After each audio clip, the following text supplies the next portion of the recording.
আসসালামু আলাইকুম শিক্ষার্থীরা, আশা করি তোমরা ভালো আছো। আমি আজকে তোমাদের জন্য নতুন একটা বিষয় নিয়ে হাজির হয়েছি। দেখতেই পাচ্ছ এখানে লিখে রাখছি পদার্থবিজ্ঞানের তৃতীয় অধ্যায় অর্থাৎ বলের যে অধ্যায়টি আছে সেটি নিয়ে আজকে তোমাদের সামনে হাজির হয়েছি। তোমরা অবশ্যই প্রত্যেকে বই খাতা এবং কলম নিয়ে প্রস্তুত হয়ে যাও, কারণ বিজ্ঞান শিখতে গেলে অবশ্যই তোমার বই খাতা এবং কলম লাগবেই। আচ্ছা, তার আগে একটা কথা বলে নেই। আমি তোমাদের গত যে ভিডিওটি ছিল অর্থাৎ তোমার রসায়নের অষ্টম যে অধ্যায়টি ছিল, রসায়ন শক্তির যে অধ্যায়টি, ওই ভিডিওতে তোমার একটু ভুল হয়ে গেছে। ভুল বলতে আসলে আমি স্পিডে কথা বলার কারণে এটা মুখ দিয়ে বের হয়ে গিয়েছিল। নিউক্লিয় ফিউশন বিক্রিয়ার মধ্যে ক্রিপ্টনের ক্ষেত্রে আমি ক্রিপ্টনের যে নিচের যে সংখ্যাটি লিখেছিলাম অর্থাৎ পারমাণবিক যে সংখ্যাটি লিখেছিলাম, এটা আমি তোমার দ্রুত কথা বলার কারণে এটা পারমাণবিক ভর বের হয়ে গিয়েছিল আমার মুখ দিয়ে, সেজন্যই আমি একটু আন্তরিকভাবে দুঃখিত। আচ্ছা, চলে আসো তাহলে আজকে আমাদের এই অধ্যায়টা শুরু করে দেই। অধ্যায়টার নাম হচ্ছে বল, দেখতেই পাচ্ছ। তার আগে একটু কথা বলে নেই, সেটা হচ্ছে যে তোমরা অনেকেই দেখা যায় যে পদার্থবিজ্ঞানটাকে অনেক ভয় করো। তার কারণ হচ্ছে যে আমার যেটা মনে হয় বইয়ের স্বাস্থ্য দেখেই ভয় করো বেশি একটা। এখানে ভয়ের কিচ্ছু নেই, কারণ ভয়কে করতে হবে জয়। তুমি যদি ভয় পাও তাহলে জয় করবে কে বা পড়বে কে? তো সেজন্যই ভয় পাওয়ার কিছু নেই, বিষয়গুলো একেবারেই সোজা। আসো আমরা সহজভাবে পদার্থবিজ্ঞানটা শেখার চেষ্টা করব। খেয়াল করো, বল। শুরুতে তোমাকে বল সম্পর্কে বলার আগে আরেকটা বিষয় সম্পর্কে বলতে হবে, সেটা হচ্ছে যে তোমাকে জড়তা সম্পর্কে বলতে হবে। তার কারণ হচ্ছে যে বল এবং জড়তা উভয় কিন্তু খুব গভীর সম্পর্কযুক্ত। তার কারণটা একটু পরে আমরা বুঝতে পারবো। শুরুতে যদি তোমাকে জড়তার সংজ্ঞাটা বলি, জড়তা হচ্ছে যে কোনো একটি বস্তু যে অবস্থায় আছে সেই অবস্থায় থাকতে চাওয়ার যে প্রবণতা বা সেই অবস্থা বজায় রাখতে চাওয়ার যে ধর্ম, তাকেই জড়তা বলে। তাহলে তোমার বস্তুটা দুই অবস্থায় থাকতে পারে, যেমন তোমার গতিশীল অবস্থায় থাকতে পারে, স্থির অবস্থায়ও থাকতে পারে। তাহলে যে বস্তু যে অবস্থায় আছে সেই অবস্থায় থাকবে। সেই জন্যই এই জড়তাকে দুই ভাগে ভাগ করে নেওয়া হয়। এর একটা হচ্ছে তোমার স্থিতি জড়তা, আর একটা হচ্ছে তোমার গতি জড়তা। শুরুতে আমরা যদি স্থিতি জড়তার সংজ্ঞাটা বলি, তাহলে কোনো স্থিতিশীল বস্তু স্থিতিশীল থাকার যে ধর্মটা বা স্থিতিশীল অবস্থা বজায় রাখতে চাওয়ার যে প্রবণতাটা, তাকে স্থিতি জড়তা বলে।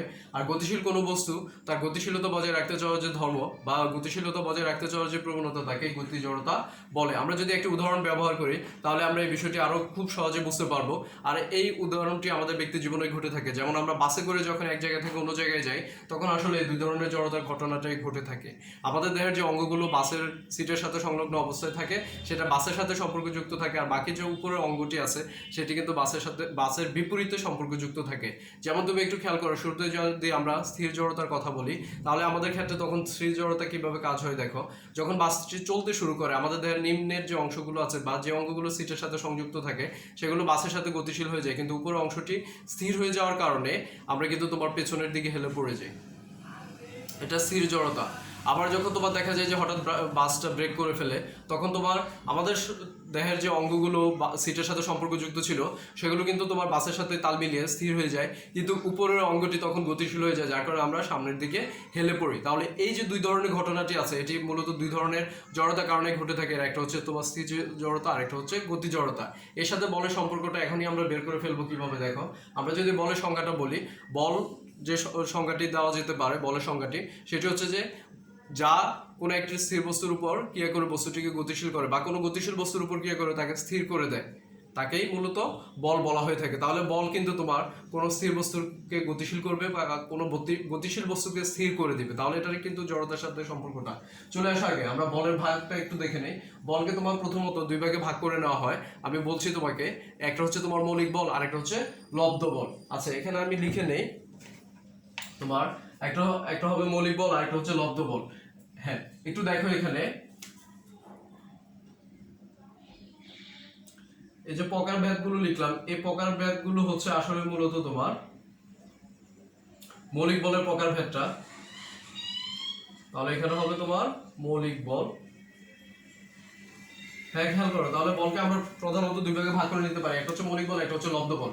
মৌলিক বল শব্দটা দ্বারাই তুমি বুঝতে পারছো যা অন্য কোনো কারো কাছ থেকে সৃষ্টি হয় না, যে ইউনিক অর্থাৎ অনন্য, সেই হচ্ছে মূলত মৌলিক বল। তাহলে মৌলিক বল হয় তোমার চার প্রকার: মহাকর্ষ বল, তড়িৎচুম্বক বল, দুর্বল নিউক্লিয় বল, সবল নিউক্লিয় বল। এর সাথে আমি আরো একটা তথ্য তোমাদের জন্য লিখে রেখেছি, দেখো এখানে গ্র্যাভিটন কণা, ফোটন কণা, মেসন কণা এবং বোসন কণা। এই যে কণাগুলো তুমি দেখতে পাচ্ছ, এই কণাগুলোর মানে হচ্ছে যে এই যে বলটা দেখতে পাচ্ছ, ধারণা করে নেওয়া হয় যে, বা বিজ্ঞানীরা ধারণা করেন যে, বা আমরা এখন এই তথ্যটা জানি যে এই মহাকর্ষ বল সৃষ্টি হয়ে থাকে গ্র্যাভিটন কণা থেকে, তড়িৎচুম্বক বল হয়ে থাকে ফোটন কণা থেকে, সবল নিউক্লিয় বল হয় তোমার মেসন কণা থেকে, এবং সর্বশেষ যেটা দেখতে পাচ্ছ দুর্বল নিউক্লিয় বল, যা হয়ে থাকে তোমার বোসন কণা থেকে। এই তথ্যটা অবশ্যই তুমি ভালো করে লিখে রাখবে তোমার জানার জন্যই। আচ্ছা, এখন তুমি একটু খেয়াল করো, বাকি আছে আমাদের লব্ধ বল। তাহলে এখন যদি আমরা লব্ধ বলটা বলি, লব্ধ বল মানে হচ্ছে যে যে বলগুলো মৌলিক বলের সমন্বয়ে তৈরি হয়ে থাকে বা মৌলিক বল থেকে উৎপত্তি হয় সেগুলোকে মূলত লব্ধ বল বলা হয়ে থাকে। তুমি অবশ্যই জেনে রাখবে এই যে মৌলিক বলগুলো দেখতে পাচ্ছ তারা কিন্তু কারোর সহযোগিতা নেয় না, তারা নিজেরাই কিন্তু ইউনিক অর্থাৎ অনন্য, যার কারণে তাদেরকে আমরা মৌলিক বল বলে থাকি। হ্যাঁ, এবার চলে আসো, তোমার প্রকৃতির উপর ভিত্তি করে বলকে দুই ভাগে ভাগ করা হয়। এর একটা হচ্ছে তোমার স্পর্শ বল আর একটা হচ্ছে অস্পর্শ বল।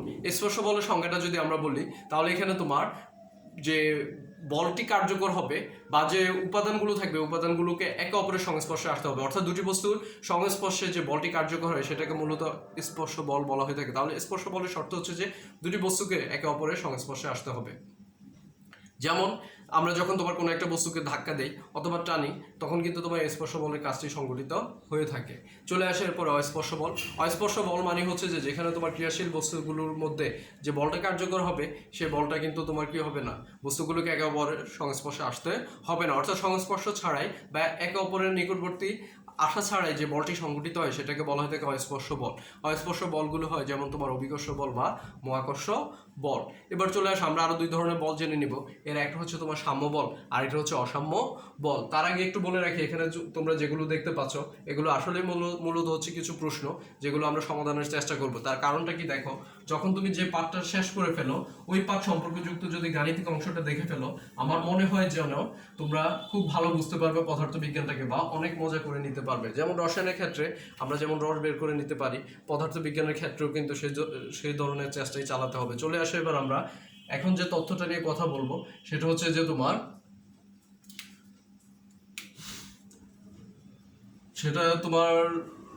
বল নিয়ে কথা বলছিলাম। বলের মধ্যে তোমার এখন আমরা যে তথ্যটা নিয়ে কথা বলবো সেটা হচ্ছে তোমার সাম্য বল এবং অসাম্য বল। তাহলে চলে আসো আমরা সাম্য বল এবং অসাম্য বল নিয়ে একটু কথা বলি। আচ্ছা, সাম্য এবং অসাম্য তুমি শব্দটা দেখে বুঝতে পারছো, যেখানে তোমার একটা জায়গায় সমান হবে আরেকটা জায়গায় তোমার অসমান হবে। সমান যেখানে হবে সেটা হচ্ছে সাম্য আর যেখানে সমান হবে না সেটা হচ্ছে অসাম্য। এটা স্বাভাবিক একটা বেসিক ধারণা।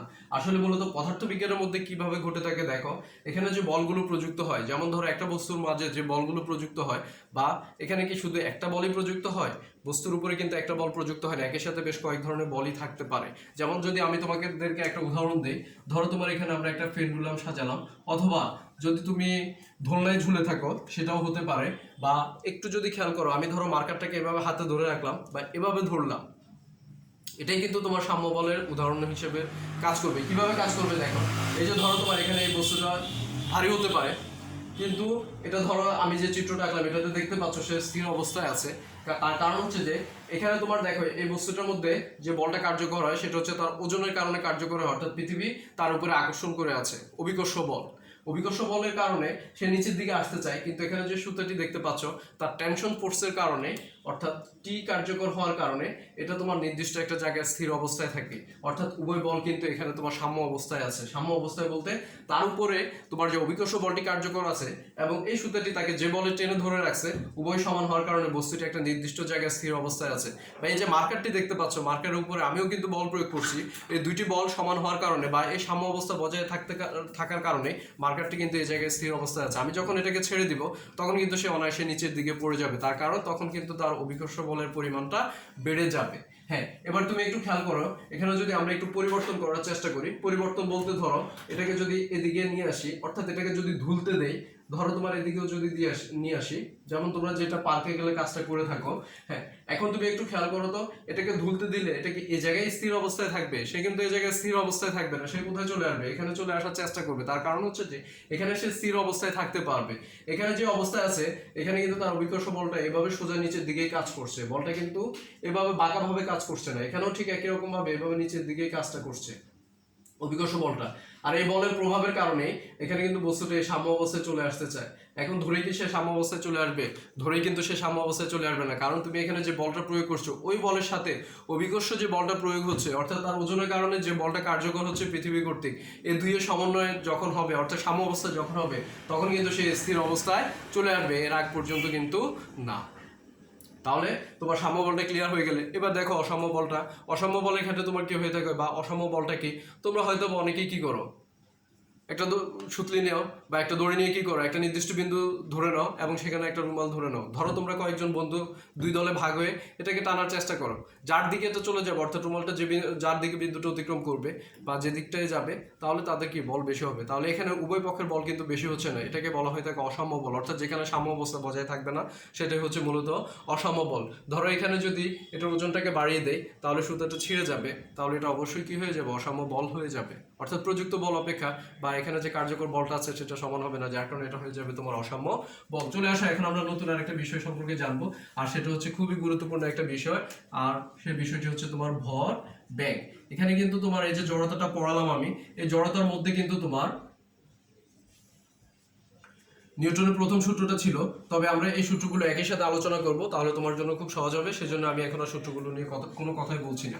আচ্ছা, একটু খেয়াল করো, ভরবেগ এটা দুটি বস্তু সমন্বয় বা বিষয় সমন্বয়ে সংঘটিত হয়। দেখতে পাচ্ছ ভর আর ব্যাগের সমন্বয়ে মূলত ভরবেগটা তৈরি হয়ে থাকে বা ঘটিত হয়ে থাকে। এখানে যদি আমরা সংজ্ঞাটা বলি, ভরবেগ মানে হচ্ছে ভর ইন্টু ব্যাগের গুণফল, বা ভর আর ব্যাগের গুণফলকে ভরবেগ বলতে পারি। ভরবেগকে পি দ্বারা প্রকাশ করা, এটাকে মোমেন্টামও বলতে পারো বা পটেনশিয়ালও বলতে পারো। তাহলে ভরবেগকে আমরা প্রকাশ করব কি দ্বারা, পি দ্বারা।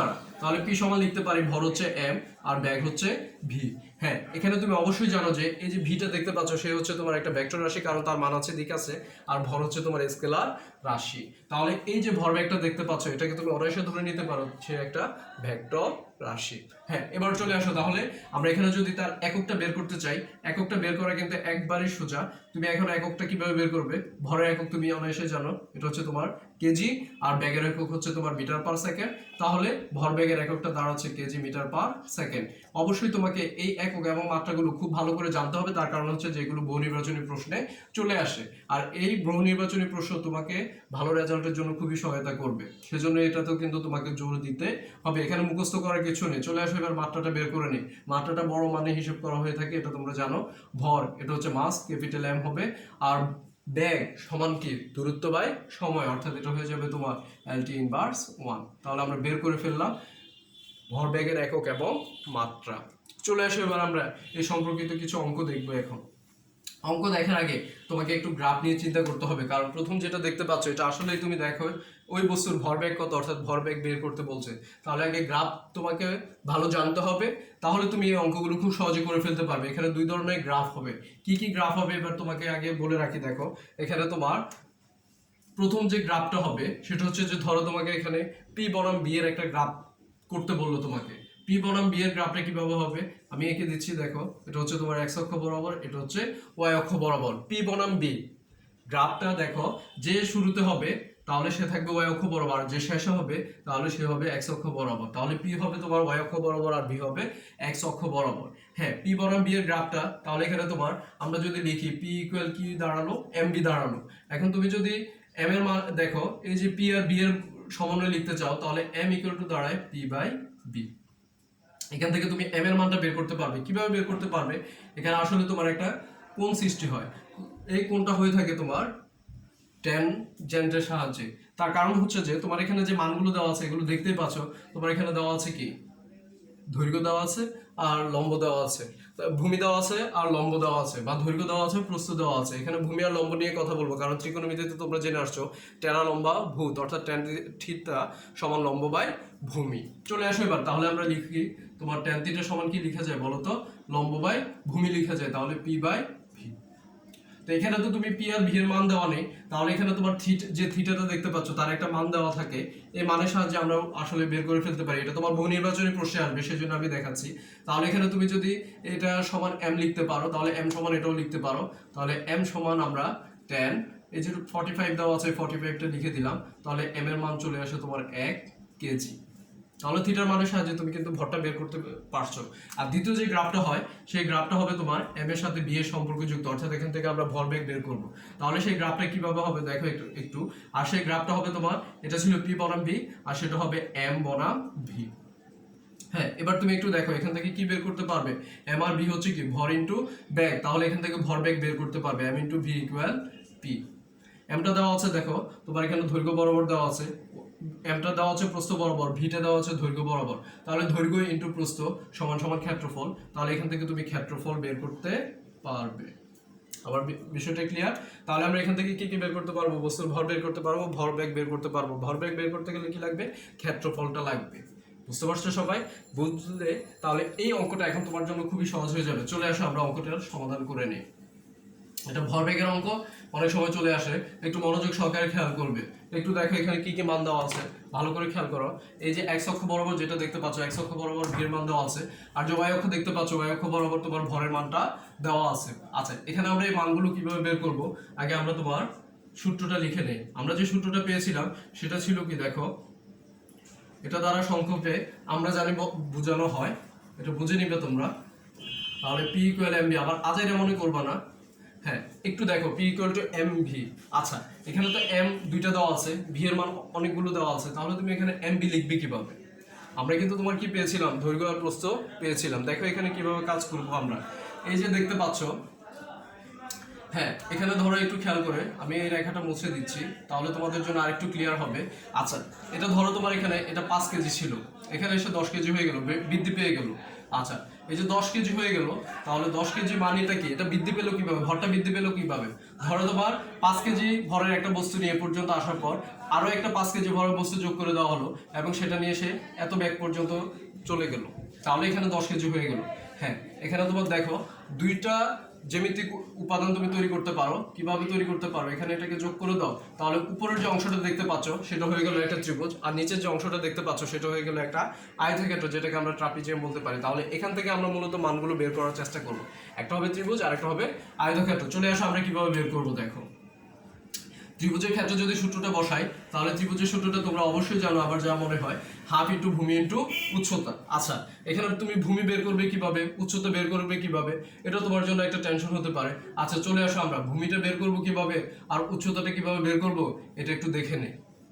ভূমিটা বের করবে কিভাবে? তুমি কিন্তু সম্পূর্ণটা চিন্তা করবে না, তুমি শুধু চিন্তা করবে ত্রিভুজের কতটুকু জায়গা জুড়ে আছে ত্রিভুজটা, সেটাই চিন্তা করবে, বা আয়তক্ষেত্রের ক্ষেত্রে সে কতটুকু জায়গা জুড়ে আছে। আচ্ছা, এবার তুমি একটু খেয়াল করো, ত্রিভুজটা জায়গা জুড়ে আছে এতটুকু, অর্থাৎ 8 থেকে 12 পর্যন্ত।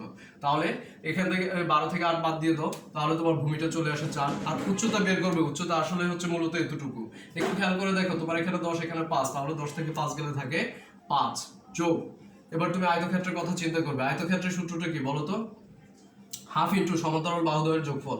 কয়টা সমান্তরাল বাহু আছে এখানে দেখো তো আয়তক্ষেত্রের ক্ষেত্রে? এখান থেকে এই পর্যন্ত একটা বাহু আছে, কিন্তু সম্পূর্ণটা এখান থেকে এই পর্যন্ত একটা বাহু, আর এখান থেকে এই পর্যন্ত আরেকটা বাহু আছে। তাহলে কয়টা বাহু হয়ে গেল? এখানে তোমার দুইটা সমান্তরাল বাহু হয়ে গেল। তাহলে এই দুইটা সমান্তরাল বাহু তোমরা একটু লিখো। একটু খেয়াল করো, দুটি সমান্তরাল বাহুর যোগফল। তাহলে একটা হচ্ছে তোমার কত? 16 পেলাম। আরেকটা তুমি কত পাবে? এই 14 থেকে যদি তুমি 6 বাদ দিয়ে দাও, 14 থেকে 6 বাদ দাও, তাহলে কত থাকে? 8 থাকে। আর হ্যাঁ, এরপরে তোমার উচ্চতা, উচ্চতা কত এখানে? উচ্চতা কিন্তু 5, তাহলে এখানে 5 লিখে দিলাম। এই হচ্ছে তোমার অ্যান্সারটা। অ্যান্সারটা অবশ্যই তোমার একক লিখতে হবে, কেজি মিটার পার সেকেন্ড। তোমরা অ্যান্সারটা বের করে আমাকে কমেন্টসে লিখতে পারো বা ইনবক্সে একটু লিখে দিও আর কি। তোমার কষ্ট হয় লিখতে, সেজন্য লিখো না, একটু কষ্ট হলেও লিখে দিও, তাহলে আমরা বুঝতে পারবো বা আমি বুঝতে পারবো যে তোমরা ক্লাসটা করেছো মনোযোগ সহকারে। এভাবে তুমি ভরবেগের মানটা বের করে ফেলতে পারবে। হ্যাঁ, এবার আমি তোমাকে নিউটনের সূত্র যেতে হবে, তার কারণ হচ্ছে যে এখানে দ্বিতীয় যে মানগুলো দেখতে পাচ্ছ বা যে প্রশ্নগুলো দেওয়া আছে, এগুলো কিন্তু নিউটনের দ্বিতীয় সূত্রের উপর ভিত্তি করে দেওয়া। আচ্ছা, চলে আসো আমরা নিউটনের প্রথম সূত্র নিয়ে আগে কথা বলবো। নিউটন কাকা অনেক ভেজাল লাগিয়ে গিয়েছেন, সেগুলো এখন আমাদেরকে সমাধান করতে হচ্ছে। নিউটনের সূত্র, হ্যাঁ প্রথম সূত্র, সেটা হচ্ছে জড়তা সম্পর্কিত। বাহ্যিক কোনো বল প্রয়োগ না করলে স্থির বস্তু স্থির থাকবে এবং গতিশীল বস্তু সুষম দ্রুতিতে সরল পথে চলতে থাকবে, এটা হচ্ছে তার একটা ধর্ম। দ্বিতীয় সূত্রটা কি দেওয়া আছে? বস্তুর ভরবেগের পরিবর্তনের হার প্রযুক্ত বলের সমানুপাতিক এবং বল যেদিকে ক্রিয়া করে বস্তুর ভরবেগের পরিবর্তন সেদিকেই ঘটে। তৃতীয় সূত্রটা খুবই তাৎপর্যপূর্ণ একটা সূত্র। প্রত্যেক ক্রিয়ারে একটি সমান বিপরীত প্রতিক্রিয়া আছে, যেটা আমরা নিজেদের জীবনেও দেখতে পাই। চলে আসো এবার আমরা দ্বিতীয় সূত্রের সাহায্যে আসলে এই সমাধানগুলো করব। প্রথম সূত্রের সাহায্যে তেমন কোনো কিছুই ছিল না, শুধু ভরবেগটা নিয়ে আলোচনা করতে হয়েছিল। আচ্ছা, নিউটনের দ্বিতীয় সূত্র তুমি কি কি জানলে? তোমার ভরবেগের পরিবর্তনের হার প্রযুক্ত বলে সমানুপাতিক। আসলে এখানে আমরা যে ইকুয়েশন বের করব সেটা হচ্ছে তোমার F ইকুয়াল ma। ইকুয়েশনটি কিভাবে বের করব বা এই সমীকরণটা কিভাবে বের করব সেটা আগে তোমাকে দেখাচ্ছি আমি। একটু খেয়াল করো, ধরো তোমার কোনো একটি বস্তু ইউ আদি বেগ নিয়ে টি সময়ে চলতেছে, m ভরের একটি বস্তু চলার পর এটার উপরে তুমি যখন F বল প্রয়োগ করছো, প্রয়োগ করার কারণে এটার আদি ব্যাগটা পরিবর্তন হয়ে তোমার বি ব্যাগ সে প্রাপ্ত হয়ে গেল। তাহলে এখন আমরা এখান থেকে যেহেতু বস্তুর ভর দেওয়া আছে, আমরা অবশ্যই তার আদি ভরবেগও পেয়ে যাব, শেয়ার ভরবেগও পেয়ে যাব, ভরবেগের পরিবর্তনের হারটাও কিন্তু বের করতে পারবো। চলে আসো আসলে কিভাবে আমরা বের করবো দেখি। এটা আদি ভরবেগ এম ইউ, শেয়ার ভরবেগ এম ভি, ভরবেগের পরিবর্তন M you minus M V, এটা হচ্ছে ভরবেগের পরিবর্তন। যদি তোমাকে পরিবর্তনের হার বলে তাহলে m you minus M v by t হবে। এটা হচ্ছে ভরবেগের পরিবর্তন। খেয়াল করবে মনোযোগ সহকারে কি লিখছি আমি, এটা ভরবেগের পরিবর্তন, তারপর হচ্ছে ভরবেগের পরিবর্তনের হার। এটা হচ্ছে হার। হার বললে অবশ্যই একটা জিনিস মনে রাখবে, কোনো কিছুকে টি দ্বারা ভাগ করা। আচ্ছা, এখান থেকে যদি আমরা এমটাকে কমন নিই, বিটা এখানে হবে, ইউটা এখানে হবে। দ্রুত কথা বলতে গিয়ে সমস্যাটা হয়। হ্যাঁ, একটু দেখো, তাহলে এখানে আমরা যদি এমটা কমন নিই, ভি মাইনাস ইউ বাই টি হয়। এটা অবশ্যই তোমার পরিচিত একটা সমীকরণ। এমটাকে বাদ দিয়ে রাখলাম, পরিচিত সমীকরণ যেটা তুমি দ্বিতীয় অধ্যায়ে অনেক ব্যবহার করে আসছো, সেখান থেকে আমরা লিখতে পারি এম এ, তার মানে এটা হচ্ছে ত্বরণ, a equal v minus u by t. আচ্ছা, এখানে এম এ পেয়ে গেলাম। তো এখানে তোমার সূত্রটা কি ছিল? ভরবেগের পরিবর্তনের হার প্রযুক্ত বলে সমানুপাতিক বলা ছিল, তাহলে এ প্রপোর্শন এম এ। আচ্ছা, এখানে যদি তুমি কি করো, সমীকরণ সমানুপাতিক চিহ্নটা উঠাও, তাহলে এখানে একটা সমানুপাতিক ধ্রুবক চলে আসবে কে। হ্যাঁ, এখান থেকে তুমি একটা ফিকাল টাইমে এটা প্রমাণ করতে পারবে। কিভাবে পারবে দেখো, তোমাকে আমি দেখাই। 1 কেজি ভরের কোনো বস্তু উপরে বল প্রয়োগ করার কারণে বা কোনো ক্রিয়াশীল বলের কারণে তার ত্বরণটা যদি 1 মিটার পার সেকেন্ড হয়, সেটাকে 1 নিউটন বল বলা হয়। 1 কেজি ভরের কোনো বস্তুর ত্বরণ যদি তোমার 1 মিটার পার সেকেন্ডে স্কোয়ার সৃষ্টি করতে হয়, তাহলে প্রযুক্ত বলের পরিমাণটাকে 1 নিউটন বলা হয়। তাহলে এখানে প্রত্যেকটা মান যদি 1 1 করে দাঁড়ায়, এখান থেকে আমরা খুব সহজে বের করে ফেলতে পারি কে ইকুয়াল 1, অর্থাৎ কে ইকুয়াল 1 হয়। তো কে ইকুয়াল 1 এখানে মানটা বসিয়ে দাও, তাহলে F equal to M A চলে আসে। এটাই হচ্ছে নিউটনের দ্বিতীয় সূত্রের গাণিতিক রূপ, অর্থাৎ F equal to M A. তৃতীয় সূত্রেরও গাণিতিক রূপ আছে, যেটা আমরা পরে দেখব। আচ্ছা, এখন তুমি একটু খেয়াল করো, তাহলে এখানে কি পেয়ে গেলে? বস্তুর ভরবেগের পরিবর্তনের হার প্রযুক্ত বলে সমানুপাতিক। এবার চলে আসো, আমরা এর সাহায্যে যে অঙ্কগুলো করতে পারবো বা যে অঙ্কগুলো আসে, সেগুলো এখন একটু দেখে নিব। খেয়াল করবে, এখানে দুইটা অঙ্ক দেওয়া আছে, প্রথম দ্বিতীয়। হ্যাঁ, ধরো তোমার এখানে বলের যে বিষয়টা ছিল, একটা বস্তুর উপরে কিন্তু তোমার একটা বল কার্যকর হয় না, বেশ কয়েক ধরনের বলই কিন্তু কার্যকর হতে পারে। এই যে আমি এখানে দাঁড়িয়ে আছি, আমার কিন্তু নিজের একটা ওজন আছে, আমাকে বাইরের থেকে যে বায়ুগুলো আছে সেগুলো চাপ দিচ্ছে, বা এখানে আমার পেছনে যে দেওয়ালগুলো আছে বা যে দেওয়াল আছে সেটাও কিন্তু আমাকে আকর্ষণ করছে, আবার পৃথিবীও কিন্তু তার নিজের দিকে আকর্ষণ করছে। তাহলে এখানে আসলে একটা বস্তুর উপরে বেশ কয়েক ধরনের বলই কিন্তু প্রযুক্ত থাকে, যেটা এই উদাহরণ থেকে বা এই গাণিতিক অঙ্কটা থেকে বুঝতে পারছো। একটু খেয়াল করো, ধরো তোমার এখানে এটা একটা বস্তু, বা এটাকে তুমি যে কোনো কিছু ধরে নিতে পারো, এটাকে তোমার 200 নিউটন বল টানছে, 20 নিউটন বলও টানাটানি করছে, আবার 40 নিউটন বলও টানাটানি করছে। তাহলে এখানে তোমার বেশ কয়েক ধরনের বল প্রযুক্ত হয়েছে, তুমি দেখতেই পাচ্ছ। আচ্ছা, এখানে তোমাকে একটা বিষয় খুব সহজে চিন্তা করতে হবে, সেটা কি দেখো, যেদিকে বল বেশি পরিমাণে থাকবে বা যেদিকে প্রযুক্ত বলের মান বেশি হবে, সেটা হবে তোমার প্লাস, আর যেদিকে কম হবে সেটা হবে মাইনাস। এটা কিন্তু খুব সহজে তোমাকে বুঝতে হবে, কারণ তেল মাথায় তেল দেওয়া হয় খুব বেশি। আচ্ছা, চলে আসো, এবার আমরা এই সমীকরণটাকে সমাধান করার চেষ্টা করব। এই যে অনেকগুলো বলের কথা বলে ফেললাম, আমি যে এই সমীকরণটা লিখলাম এফ ইকুয়াল এম এ, এটাকে তুমি আরো একটা রূপ পাবে, সেটা হচ্ছে summation of F equal m a. এই সামেশন মানে হচ্ছে যে এখানে যে অনেকগুলো বল প্রযুক্ত হয়, মোট বলগুলোর যোগফল।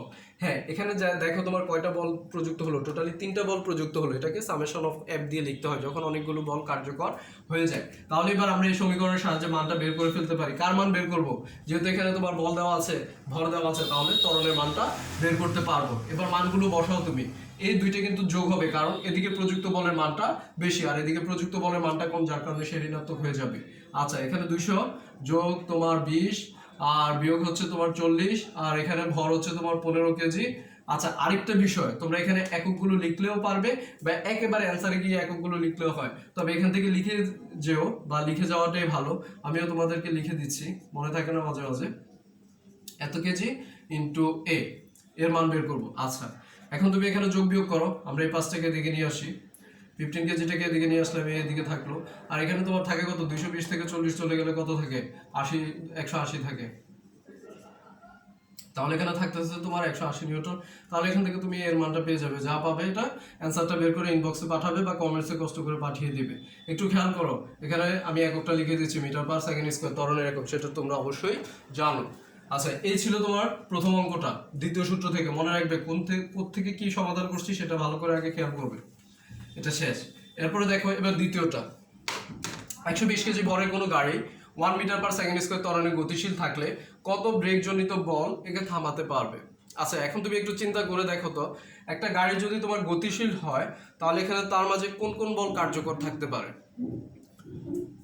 তার ভর হচ্ছে তোমার 120 কেজি, ত্বরণে চলছে 1 মিটার পার সেকেন্ড স্কোয়ার ত্বরণ। ব্রেকজনিত বল, ব্রেক করাটাও কিন্তু একটা বল, যেটা বাহ্যিক বল প্রয়োগ করা হচ্ছে, যার কারণে এটা গতিশীল বস্তুটাকে স্থির করা যাচ্ছে, যেটা আমরা সূত্র দেখে আসলাম। বাতাসের বাধা, এই যে চলছে, বাতাসে কিন্তু একটা বাধা থাকে 14 নিউটন, আর রাস্তার ঘর্ষণ বল 15 নিউটন। এটা তোমরা জানো, রাস্তা দিয়ে যখন চলে একটা ঘর্ষণ বল তৈরি হয়ে থাকে, অর্থাৎ দুটি বস্তু একটা বস্তু আরেকটা বস্তুর উপর দিয়ে ক্রিয়াশীল হলে যে বাধাটা তৈরি হয় সেটা ঘর্ষণ বল নিয়ে কিন্তু তোমাদের সাথে আমার অনেক আলোচনা হবে। আচ্ছা, তাহলে এই ঘর্ষণ বলের কারণে কিন্তু গাড়ির টায়ারটা ক্ষয় হয়ে যায়। এই বলগুলো কার্যকর আছে, ঠিক আছে? আচ্ছা, কয়টা বল কার্যকর আছে? ধরো তোমার, আমরা যদি একটা গাড়ির কথা চিন্তা করি, চিত্রটা খুব সুন্দর করে আঁকতেছি। ধরো এটা একটা গাড়ি, চাকা দিয়ে দিলাম, দিতে কোনো অসুবিধা নাই। আচ্ছা, এখানে তোমার কি কি বল কার্যকর আছে? তার ভর হচ্ছে তোমার 120 কেজি, ত্বরণ আছে আবার 1 মিটার পার সেকেন্ড স্কোয়ার। হ্যাঁ, এবার তুমি একটু খেয়াল করো, বাতাসের বাধা মানে কি? তার মাঝে প্রযুক্ত আছে বাতাসের বাধা, অর্থাৎ এয়ার ফোর্স বা বাতাসের বাধা। এরপরে দেখো তোমার ঘর্ষণ বল হচ্ছে ফ্রিকশন ফোর্স, এফএফ। তারপরে খেয়াল করো ব্রেকজনিত বল, যেটা তুমি বাইরের থেকে প্রয়োগ করবে, এফ বি। তাহলে টোটালি এই যে গাড়িটা আছে এটার উপরে তোমার টোটালি 3টা বল কার্যকর আছে। তাহলে এই 3টা বলের সমন্বয়ে তুমি কি বের করতে পারবে? বা এই 3টা বল থেকে, এই 3টা বল এটার উপরে কার্যকর আছে, এখান থেকে আমরা একটা বলের মান বের করবো, এফ বি বের করবো, ব্রেকজনিত যে বলটা আছে সেটা বের করবো। কিভাবে বের করবো? এখানেও ঠিক একই রকম সূত্রই প্রয়োগ হবে, কিন্তু summation of F equal m a. হ্যাঁ, এবার তুমি লিখে ফেলো এখানে কয়টা বল কার্যকর ছিল? F B plus F A plus F A. M হচ্ছে কত? 120 কেজি। মনোযোগ সহকারে খেয়াল করো, অন্যদিকে চলে গেলে কিন্তু হারাবে অনেক কিছু। এ হচ্ছে তোমার 1 মিটার পার সেকেন্ড স্কোয়ার। হ্যাঁ, মানগুলো বসাও, এফ বিটা আমরা বের করবো, যার কারণে সে যেভাবে সেভাবে থাকবে। এফ এ, বাতাসের বাধা 14 নিউটন, তারপরেরটা হচ্ছে ঘর্ষণ বল 50 নিউটন, আর এখানে হচ্ছে 120 নিউটন। তাহলে এবার তুমি এখান থেকে এফবি বের করতে পারবে, এত নিউটন। এটা আর এটা যোগ করে 120 থেকে বাদ দিয়ে দিবে, তাহলে তোমার কিন্তু ব্রেকজনিত বল যেটা সেটা বের হয়ে যাবে। অবশ্যই ইনবক্সে কিন্তু অ্যান্সারগুলো পাঠাবে। তাহলে আজকে পর্যন্তই, ভালো থাকবে সবাই, আর ভালো করে দেখো, এগুলো পড়াশোনা ভালো করে করো, তাহলে তোমার জন্যই ভালো হয়। আর পদার্থবিজ্ঞান নিয়ে আরও তোমাদের সাথে আমার কথা হবে। আর বিষয়টা কিন্তু খুবই সোজা, আজকে যতটুকু দেখালাম অতটুকু একটু মনোযোগ সহকারে দেখলে বুঝতে পারবে বিষয়টা আসলেই কতটুকু সোজা। ঠিক আছে, সবাইকে অসংখ্য ধন্যবাদ, ভালো থাকবে, আল্লাহ হাফেজ।